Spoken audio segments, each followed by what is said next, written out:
E aí, pessoal, estamos aqui com o forte jogador mineiro Jarbas Ladeira, e escritor e desembargador, enfim, tem várias facetas. Tudo bem, Jarbas? Tudo bem. O interesse dessa entrevista é que, além de você ser um forte enxadrista, com bastante história, você escreveu um livro e teve contato com o primeiro mestre nacional brasileiro, que é o Eugênio German, e é um jogador que tem pouca literatura a respeito, era um jogador até meio misterioso e foi muito forte. Então a ideia hoje é tentar, enfim, deixar ele um pouco menos misterioso, entender um pouquinho melhor quem foi esse grande jogador. Mas antes disso, me fala por que você, como é que você começou com o xadrez? Você sempre foi mineiro desde o começo? Como é que foi seu primeiro contato com o jogo, assim? Eu sou da região da Zona da Mata de Minas, próxima à fronteira com o Rio de Janeiro, cidade de Cataguás, mas morei em Muriaé. E lá, aos 12 anos, eu tomei conhecimento com o xadrez, né? O tio de um amigo ensinou para mim, para ele, e eu criei muito gosto pelo xadrez.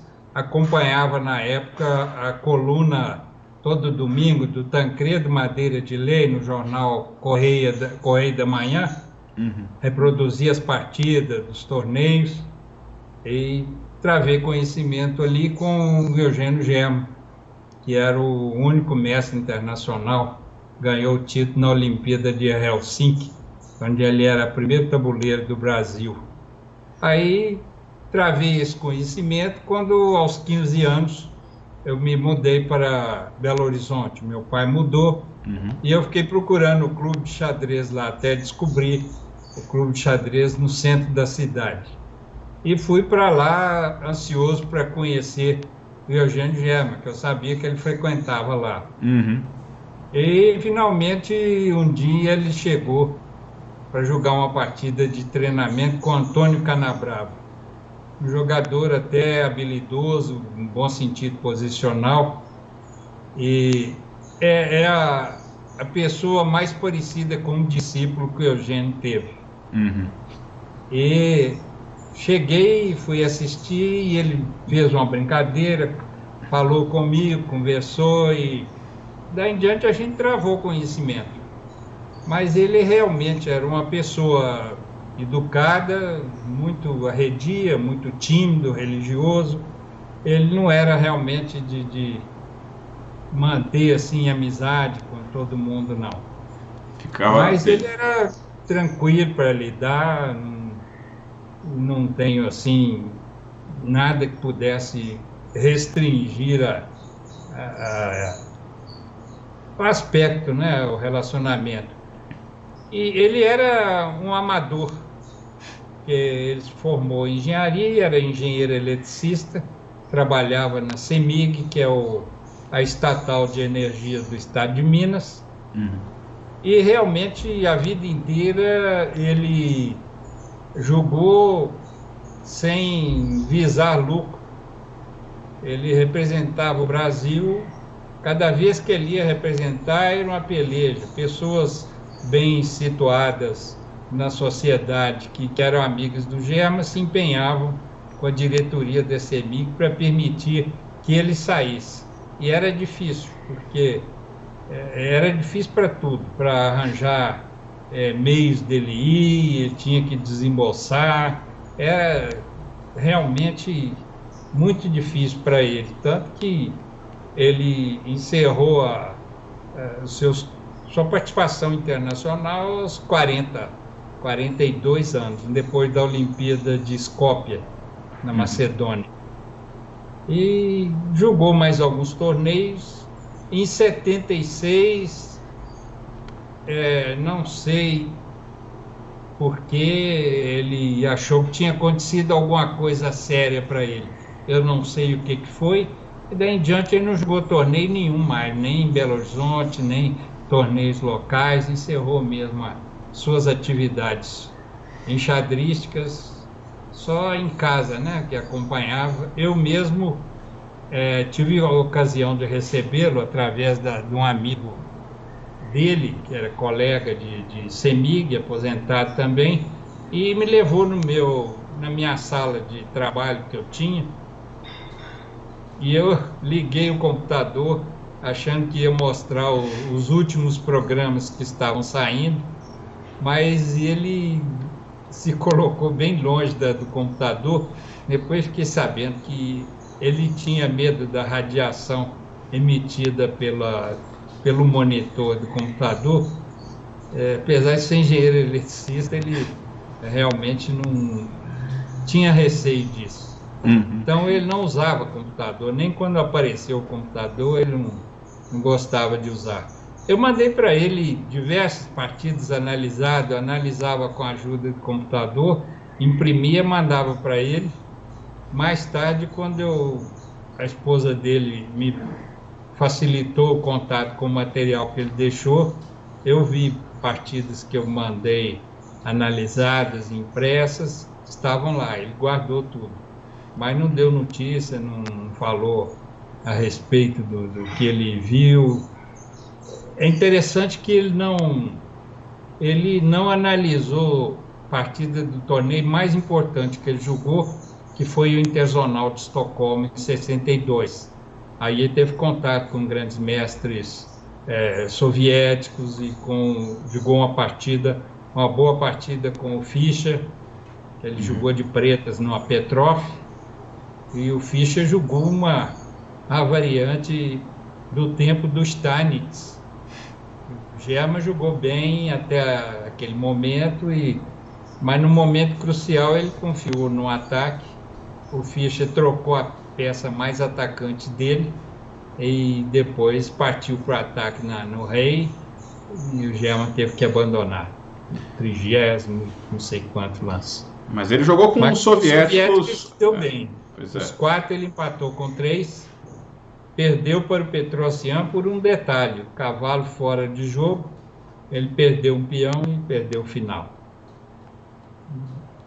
E os o outros? Petrosian era realmente um finalista um muito jogador bom, que sabia jogar posicionalmente, então era difícil escapar dele de pretas. Mas e contra os outros soviéticos, como é que foi? O Korchnoi, na primeira rodada, ele teve um sacrifício que ele não conseguiu ver, parece que ele já estava em apia de tempo. Minha imagem está escura aqui. Dependendo, acho que do contraste, você escurece a imagem. Está escuro agora. Portanto, ele deixou de ganhar com o Korchnoi, poderia ter sacrificado. E teve partida superior na Siciliana de Brancas com o Leonid Stein, que na época era campeão soviético, e ele mesmo, ele não era de se gabar de nada não, mas falar com aquela maneirazinha discreta dele, que Stein escapou. E se ele escapou é porque estava ruim mesmo, porque já não tinha um conceito posicional muito refinado. E contra o Geller já estava cansado no final do torneio, fez um empate de grande mestre, já estavam respeitando o Germa, e ele empatou em 14 lances. Só o Petrosian, que jogou posicionalmente muito bem, conseguiu ganhar um peão e ganhou a partida. E nesse mesmo torneio ele jogou com o Portisch também, que também era um jogador da elite, né? Foi. O Portisch, ele começou a perder, ele não tinha analista com ele, ninguém que o ajudasse nas análises.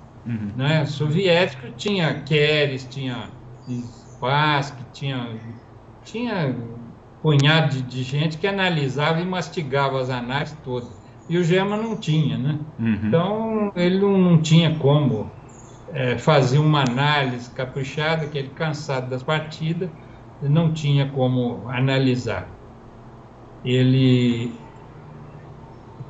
tinha que se virar sozinho. Então, ele não teve, por exemplo, foram 21 ou 22 pontos possíveis, ele teve 7. Para ele, não ficou satisfeito. Ele até deixou a barba crescer até o dia que ele ganhasse uma partida. Aí ele ganhou do Aaron, da Índia, ganhou do colombiano, como é que ele chama, gente? um mestre colombiano lá ganhou dele e ganhou do Portes. Portes ficou bem na abertura, uma posição superior, mas o Germa se defendeu bem. E quando o Portes tentou forçar, o Germa teve um lance de surpresa dele e ficou por cima, e aí não escapava, porque ele sabia jogar final bem. Uhum. Vale a pena para quem quiser olhar as partidas do torneio todo, né? Não só do Eugênio Germa, mas com certeza, mas foi um torneio com muitas partidas interessantes. Então, Fischer, a partida contra o Fischer, era bom olhar, analisar com o computador, que o Germa foi levando bem. Até lá para 20º lance, ele chegou até uma posição que poderia ser superior. E ele não atinou com a melhor sequência, e acabou o Fischer fazendo uma manobra esperta lá, trocou a principal peça do Germa, que era o cavalo, e o ataque dele se dissipou, e ele não teve jeito, porque aí o ataque na ala do rei, o Fischer fez, não teve escapatória mais.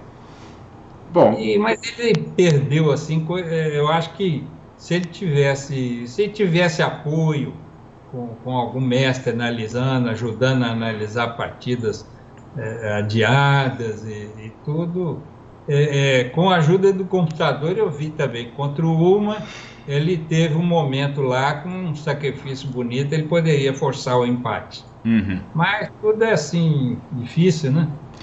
Sim, bom, você não tem segundo, o pessoal com um monte de treinador. Estados Unidos, perdeu do Pomar, perdeu de uma série de jogadores, grandes mestres assim, que não eram de primeira linha, né? Curioso, né, que com o pessoal da primeira linha ele foi até melhor. Quando a primeira linha ele mostrou que sabia jogar. Ele uma vez empatou com o Gligoric. O curioso foi na Olimpíada de Helsinki, ele jogou com o Koch, da Alemanha. O homem era mestre nacional e o Germa era um rapazinho tímido ali, sem título nenhum, né, do Brasil, que não tinha nenhuma fama de ter mestres bons. Então, numa variante teórica da Rui Lopes, Germa de Brancas, mas era coisa que ele conhecia bem. O alemão ofereceu empate, o Germa recusou. Ele não gostou, não, viu? O menino, né, ficou resmungando lá e perdeu a partida. Caramba. O Germa fez o ponto nele. Agora... Na época ele ganhou do Olafsson, que era um menino também, novinho. Depois o Olafsson acabou ganhando dele também no torneio. O Olafsson é um grande mestre bem conhecido. Mas assim, até agora, o que deu, ele segue sendo um cara misterioso, porque você fala, era religioso, ele não gostava de computadores, era engenheiro, era amador. Exato, tinha homem de poucas palavras. Agora, como é que alguém nasceu em Minas, jogador que, sim, não tinha uma grande tradição no xadrez, na verdade nada no Brasil tinha, mas e aí, como é que ele consegue, de maneira meio amadora, se tornar não só um jogador forte, chegando a ganhar Campeonato Brasileiro, se tornando mestre nacional, como com estilo posicional? Porque normalmente você imagina que alguém que não tem muita informação, ele vai desenvolver a parte tática e a parte posicional tende a sofrer um pouco. É difícil você se comparar com grandes jogadores sem ter tanto material. Então, você conseguiu achar informação de como ele começou, como é que ele realmente se tornou um jogador tão forte assim, o que ele estudava, era sozinho, porque é algo espantoso, né? Ele não falava assim sobre si próprio. Ele era filho de pai austríaco e mãe italiana. Né? Seu Franz, não sei de que, no interior lá de Minas, em Ubá, ele era conhecido como seu França. E o Germa aprendeu a jogar xadrez, acho que foi com o irmão dele, o Henrique, que era advogado. E era diferente, né? O Henrique era todo extrovertido, falante, e o Germa introvertido. Então, eu não sei como ele começou. Tem torneios desde 1948, ele é de 1930, então ele estava aí com seus 18 anos, logo que ele terminou o curso de engenharia. né? Ele começou a jogar, chegou a jogar torneio em Mar del Plata, jogou o Campeonato Brasileiro, ganhou de 51, em 52, não sei se ele se retirou, problema de saúde, e jogou poucos torneios. A atuação dele foi pequena, né? O Hermann Clóvis fez uma coletânea de partidas dele, foi 190 e poucos. Os principais torneios dele, Campeonato Brasileiro, o Zonal Sul-Americano de 60, que levou, foi 61, que levou ao 62, o Interzonal de Estocolmo. Esse zonal foi difícil para ele, ele perdeu o pai quando faltavam poucas rodadas, ele teve que pegar uma carona num pequeno avião para ir para o bar em Minas, para depois voltar. Empatou as partidas suficientes para poder empatar com o argentino Wexler e o chileno Flores, para jogar um desempate com eles. E ele preparou a defesa francesa de pretas e ganhou tranquilamente o desempate sem maior problema. Mostrou que não foi por acaso, não. Não, isso é, sem dúvida alguma, é impressionante. E ele dava algum indicativo, mesmo falando muito pouco, assim, do que ele estudava? Ele só analisava as próprias partidas? Ele tinha alguns livros que ele se baseou? Ele não lembro de ter visto qualquer coisa. Ele não gostava de computador, né? Tinha medo. Eu não sei se televisão era a mesma coisa. Mas ele não gostava de se preparar com o computador. As análises dele eram dele mesmo. E ele, naquela época, introduziu esse método do rating, né? Do Arpad elo, criou esse sistema de elo. Tanto que ele chegou a ser cotado com um elo de 2.360. Para mim, aquilo é ridiculamente baixo. Comparado com a força dele, é isso? Ele tinha força de 2.600 tranquilamente. Tinha um conceito posicional muito bom, mas ele não tinha estímulo, né, para jogar. Tudo era difícil para ele. Para sair, para ir à Olimpíada de Skopje em 72, foi preciso ele prometer a CEMIG que queria fazer um estágio lá de engenharia. E ele fez esse estágio depois do torneio, foi na Alemanha e na Suécia. Isso o amigo dele me informou. E assim, acho que depois também ele não tinha. Uma vez eu lembro que um garoto habilidoso, talentoso, jogou torneio pan-americano de infantil, e estava demonstrando uma certa habilidade, e tentaram colocar o German como treinador dele. O German fez uma proposta financeira, eles recusaram na mesma hora. Quer dizer, em Minas nunca houve campo para profissionalismo no xadrez. Então, acabou desestimulou, acabou, né? Perdendo o interesse de jogar. Foi em 1997, houve um torneio por equipes brasileiro, um campeonato brasileiro por equipes. E eu fui assistir, já estava morando em Belo Horizonte, e de repente o Gema entrou na sala lá também, com aquele jeitão dele, um bonezinho na cabeça, aquela fala mansa dele. E depois ele expressou que, do jeito que ele estava vendo o pessoal, ele via o pessoal cometendo erros, gente que deveria ser bom, né, de nível bom, e até falou não sei se foi de brincadeira, falou em voltar à prática de torneio, mas ele não voltou, não. Ele morreu em 2001, 4 anos depois. Então ele ficou quase 3 décadas e meia sem participar de torneio, só ia no clube, conversava, mas torneio. Em 72 ele saiu da prática do xadrez 30 anos. Internacional. Em 72, eu acho que ele se afastou daí em diante. Eu morava em 76, eu morava no interior, eu sei que ele não voltou a jogar. E um bocado das partidas que ele jogava em torneios, campeonatos mineiros, campeonato do Clube Xadrez, alguma coisa desse tipo, se perderam partidas dele e da gente mesmo também, porque um sujeito doido lá que foi presidente do Clube Xadrez destruiu a súmula lá, que estava enchendo de poeira, não sei o quê, mandou destruir, se perdeu, cara, simplesmente. Isso é uma perda muito grande. Junto delas, partidas do Eugênio Germa. Estava comentando, infelizmente, das partidas perdidas do Eugênio Germa, as planilhas perdidas, né? Se perderam porque as súmulas foram destruídas, parece que foi queimada, uma coisa assim. Outros falam que teria sido levada para a Federação de Xadrez, num local assim sujeito a enchentes, e se perderam também. Enchente tomou na Avenida Olegário Maciel, no centro de Belo Horizonte, lá, e deu enchente. Só sei que ficou perdida mesmo. E o clube também acabou sendo rifado, né? Sendo leiloado, porque não pagou os condomínios. Então, perdeu-se o clube de xadrez, que era o centro da atividade lá.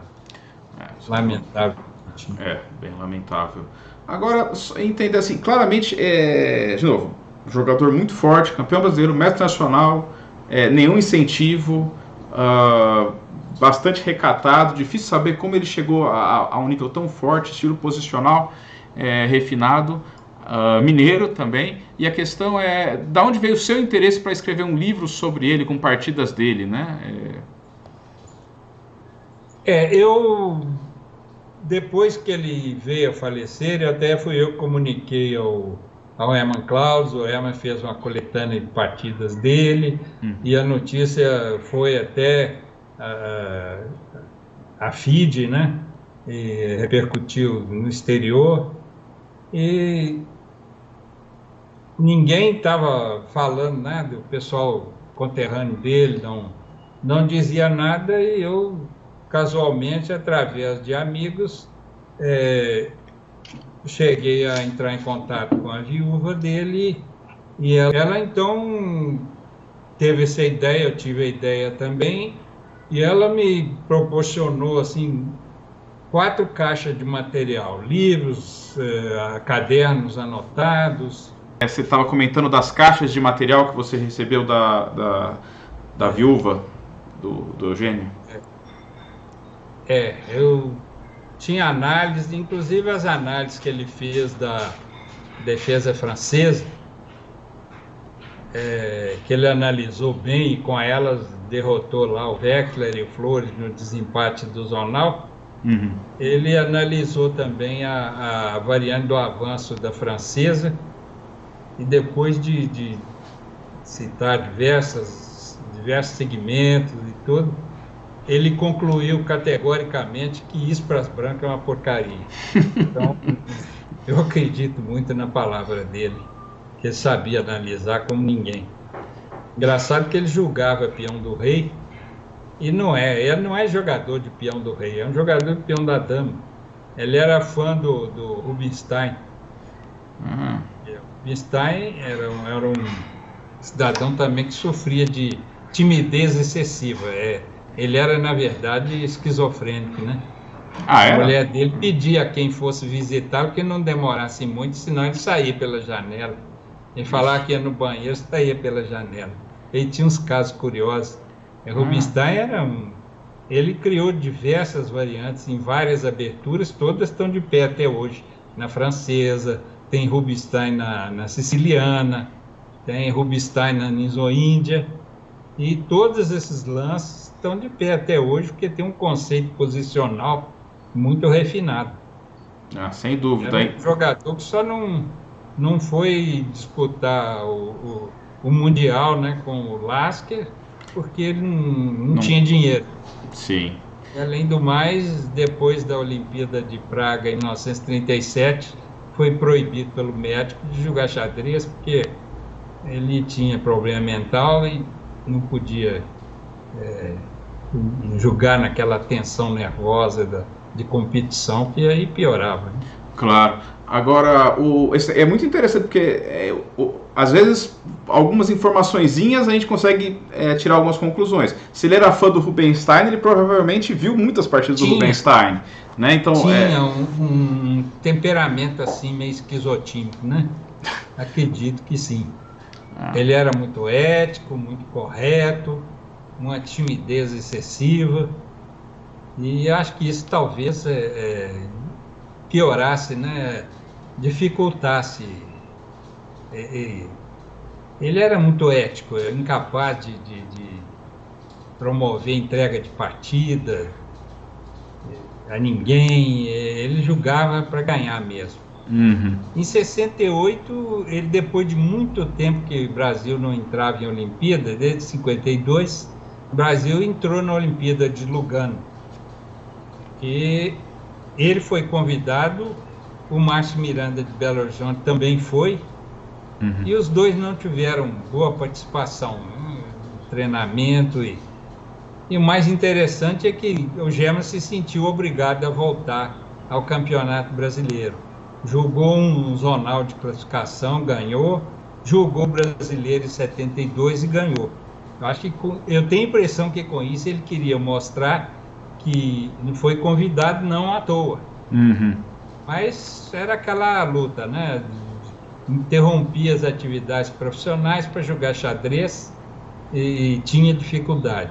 E o Márcio Miranda também, por coincidência, foi campeão em 74. Ele parece que dividiu com aquele romeno, como é que chama? Segal? Segal, Os dois terminaram igualados e foram declarados campeões. O Brasil teve 2 campeões naquela época. Depois se fixou no Rio de Janeiro, aposentou na Petrobras e jogou torneios. Jogou com o Caspar, jogou com o Kramnik. Eu, por exemplo, não sabia que ele era mineiro. Na minha cabeça eu achava que era carioca, mas ele mora no Rio há muito tempo, mas ele é mineiro, morava no bairro da Floresta, aqui em Belo Horizonte, mas ao trabalhar para Petrobras, ele se mudou para o Rio de Janeiro. Ele percorreu o mundo, eu tenho o perfil dele no WhatsApp, a gente troca informações e brincadeiras e piadas, e ele conta que esteve com o Kramnik, que jogou um torneio, Kramnik, quando é menino, em 92, jogou um torneio com ele, perdeu 2 partidas, e ele jogou em vários torneios abertos, andou pelo mundo aí. É uma figura importante do xadrez nacional também, com certeza. Ele tem muita coisa para contar, mais do que eu.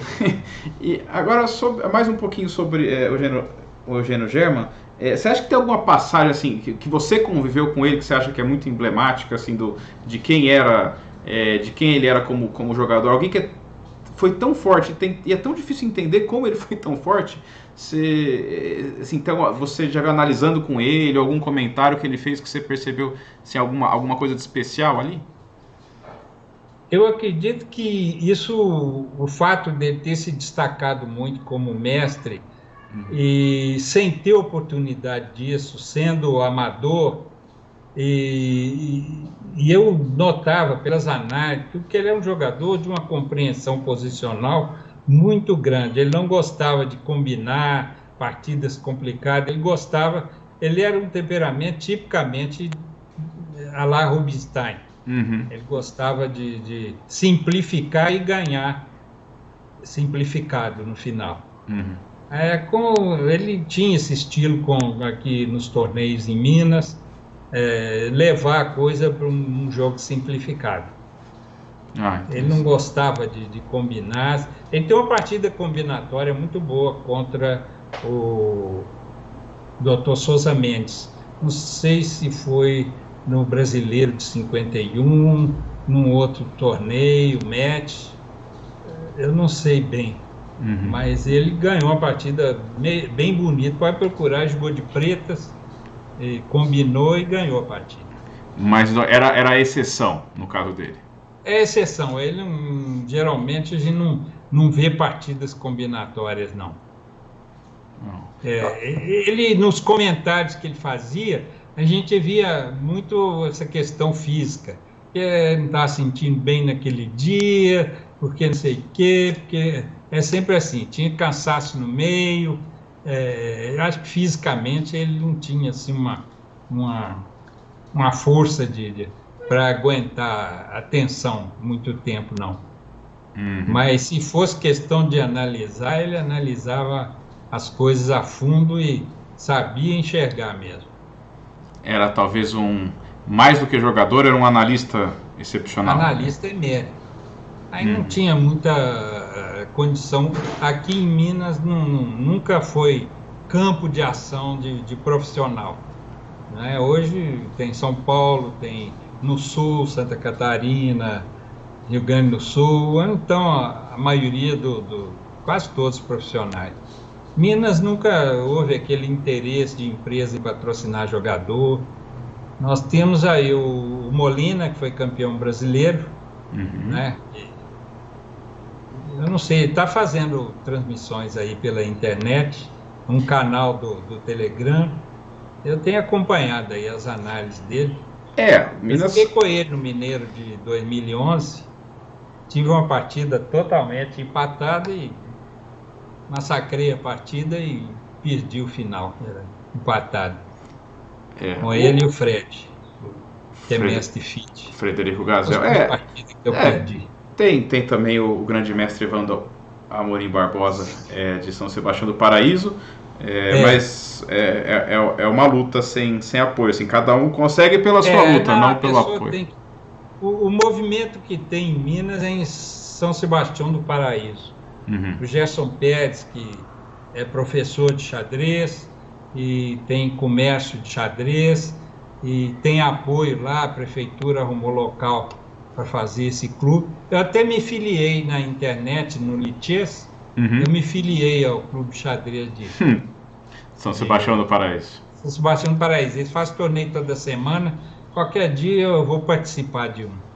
Legal. Não, mas vou participar de um deles. Então, falando das suas participações, tem uma partida sua muito interessante e curiosa contra o Souza Mendes. Souza Mendes. E eu gostaria que você... naquele zonal de 65. Se você puder falar um pouquinho sobre essa partida. Como? Se você puder falar um pouquinho sobre essa partida, que já teve até artigo a respeito, né? Eu joguei peão do rei. E ele jogou um esquema de dragão, né? Eu joguei peão F4, os bispos em E3 e E2, né? Os cavalos em D4 e C3, um esquema daquele. E ele com o bispo enanquetado do lado do rei, o cavalo em C6, peão em D6, aquele esqueminha. Só que quando eu joguei F4, ele respondeu com dama B6. Eu não tenho muito estudo sistemático de abertura, não, mas achei aquilo esquisito. Devia ter algum tipo de refutação. Realmente tinha. E eu levei 40 minutos para achar a refutação daquele dama B6. A refutação é peão em E5, rompendo o centro. Porque se peão toma peão em E5, cavalo toma cavalo de C6, ganha imediato. Porque se dama toma E3, a minha dama dá mate em D8, sustentada pelo cavalo, né? E isso aconteceu logo depois no Campeonato Brasileiro, quando o Eduardo Cota, que foi campeão mineiro, um rapaz muito talentoso, jogou de brancas também. Claro que ele já sabia que o E5 era muito bom. Quando o Ronald Câmara jogou peão, toma peão de E5, ele tomou cavalo, toma, e ele retomou de cavalo em C6, levou bispo B5, cravando a dama e ganhando a dama. Ele abandonou a partida e abandonou o campeonato também. Depois ele escreveu uma crônica dizendo que nós mineiros tínhamos atrasado o boletim daqui zonal para pegá-lo nessa variante. Eu não tinha a menor ideia que fosse julgar isso, nem sabia que ele julgava isso. Mas Quando eu joguei E5, o Souza Mendes jogou o melhor, cavalo G4. Aparentemente o cavalo dele perde, né? Disputou a cavalo, a dama depois toma, mas o cavalo meu de D4 também está sobrando. Uhum. Então o bispo toma G4 não era grande coisa. O melhor mesmo, bispo G1, como eu joguei. Aí ele tomou o peão de B2, o famoso peão envenenado. Esse estava bem envenenado, ou não? Hein? Esse estava bem envenenado? Estava bem envenenado, mas o motivo é cavalo D5. Uhum. Não é o que eu joguei. Cavalo D5 é considerado até ganhador pelo computador. E eu joguei cavalo de D4, joga em B5. Aparentemente ameaçando C7 cheque. Uhum. Mas a segunda ameaça era pior, é torre B1.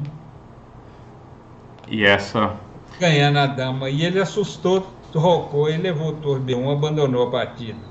O melhor para ele, em vez de rocar, era a dama B4. Que eu dou o cheque lá, ganho a torre, mas o meu cavalo de C3 sobra. E tem muito jogo, meus peões também vão por água abaixo. Tem variante que as pretas sacrificam a peça por 3 peões e não tem nada fácil da gente. Podia dar qualquer coisa, né? Depois que eu fiquei sabendo que aquela mesma variante, o lance de dama... Deixa eu ver aqui, a luz está... O dama B6. A dama em B6 foi julgada pelo Reshevsky contra o Mengarini no campeonato americano em 47. O Reshevsky já tinha vários anos que ele não perdia de nenhum jogador americano. Uhum. Julgou isso, e o mais engraçado, eu acho que foi uma inspiração do momento, porque quando o jogador jogou certo E5, ele julgou um lance que o computador considera perdedor, cavalo D7. Uhum. Né? O doutor Souza Mendes acertou cavalo G4, mas ele jogou cavalo D7. E o Mengarini continuou com o cavalo F5, ameaçando o bispo de G7 e defendendo o bispo de E3. Só que quando toma o bispo de E7, o cavalo não sai mais dali, quer dizer que não ganha a peça. Uhum. E o peão de B2 sobra também, dá uma confusão e tem jogo. Isso não é tão perdedor assim. Mas acontece que quando joga D7, nas minhas análises eu percebi que cavalo E6, um lance bonito, ganha de imediato. Porque o bispo de E3 sobra. Então ele toma dama, toma E3, cavalo D7, ameaça a dama e ameaça cavalo D5, C7, mate. Uhum. E aí acabou. Esse mate é bem bonito, realmente. É um lance bem elegante, mas ele não julgou cavalo D5. Depois eu ouvi várias vezes na base de dados, a Mega Database de 2021, uhum. E o B6 foi julgado várias vezes. Teve gente que viu E5, mas cavalo D5 eu acho que ninguém viu. E é o melhor. Uhum. Hoje os computadores... Acabou que Mengarini e Reshevsky, depois de vários dias de parte a parte, o Mengarini ganhou. Reshevsky perdeu a invencibilidade dele contra jogadores americanos. Foi bastante curioso isso aí. Eu escrevi um artigo num site lá mantido pelo Gerson, lá de São Sebastião do Paraíso. Uhum. Ele tem a Casa do Xadrez, que tem material à venda e lida com livros e outras coisas. Eu não consegui achar de novo essa página de crônica. Nessa crônica eu rebato o argumento do Ronald Câmara, que a gente atrasou, boletim do torneio para pegá-lo. Não teve nada disso. Perguntar para o próprio Gersinho, quem sabe ele tem guardado em algum lugar. Às vezes ele lembra dessa crônica, dessa... Sim. Mas assim, de qualquer forma você encaixou... a história é muito bacana, porque tem a partida gêmea, o Reshevsky jogando, que era o jogador da elite mundial. Você está jogando contra uma lenda do xadrez nacional, né? Já mais velho, mas era... O primeiro imperial do xadrez nacional. Depois falaram comigo, o velho Mendes, bananeira que já deu cacho, e diminuíram o negócio e tal. E o resultado é que ele jogou o Campeonato Brasileiro naquele ano, ficou em terceiro lugar e foi o único que ganhou do Mequinho, né? Foi o primeiro campeonato que o Mequinho ganhou com 13 anos, foi disputado no Rio de Janeiro. Ou seja, foi o Marcos Miranda e o Eduardo Cota. Dava banana ainda aquele cacho. Ainda tinha. Ele morreu 4 anos depois, em 69, aos 77 anos. Naquela época ele tinha 73. Mas é impressionante. Nessa idade, ganhar do Mequinho, mesmo o Mequinho sendo, acho que 13 anos na época. Encarar os melhores enxadristas do Brasil da época. Ele era muito calmo. Ele punha as mãos postas assim e girava os polegares, né? Uma calma, um aspecto. Isso é bom para o xadrez, porque a pessoa calma pode seguir em frente, né? Tá muito bom. Agora, bom, acho que a gente conseguiu descobrir o que dava para descobrir do Eugênio Germa, que era, enfim, muito misterioso, mas ainda assim muito forte. Acho que talvez a gente tenha que olhar mais as partidas dele, as que sobraram, as que não se perderam. É o início do talento dele. Sim. O fato dele ter chegado onde chegou, sem ajuda, sem incentivo, sem nada financeiro, sem profissionalismo. Ele jogava xadrez por amor à arte mesmo, representou o Brasil com muita dificuldade, porque cada vez que ia sair era novela para ser autorizado a sair do serviço para ficar um mês lá jogando, era difícil. Não, as pessoas às vezes não entendem. Por exemplo, é muito mais fácil você ser grande mestre hoje do que ser mestre internacional quando ele foi. Não tem nem comparação. Quando ele foi, era mais difícil, sim. Sim, exato. O xadrez e o Fischer, apesar das loucuras dele, ele teve um papel importante em fazer o enxadrista profissional ser valorizado. Ele chegava num lugar, se o ambiente estava ruim, todo mundo fumando na cara dos outros, ele não se recusava a jogar, e isso foi muito importante. Ele teve esse papel no xadrez internacional. Sim, não, merece crédito por isso, com certeza. Bom, de novo, agradecer as suas explicações, acho que foi muito interessante. Agora, se você quiser deixar algum recado final, falar mais alguma coisa do Eugênio Germa ou da sua carreira, fica à vontade. Eu ainda tenho um caderno de análise dele, né? Eu podia, se você quiser, eu posso te passar esse material. Mas eu gostaria muitíssimo, mas muito mesmo. Com a letra dele, com tudo descrito por ele. Não são das partidas mais importantes, nem dos torneios mais expressivos. Eram jogadores aqui de Belo Horizonte, mas é muito, muito bom que retrata a maneira dele pensar no xadrez. Ele dizia que quando ele sentisse que o xadrez não correspondia aos ideais estéticos e esportivos dele, que ele deixaria de jogar. E eu acho que foi isso que aconteceu.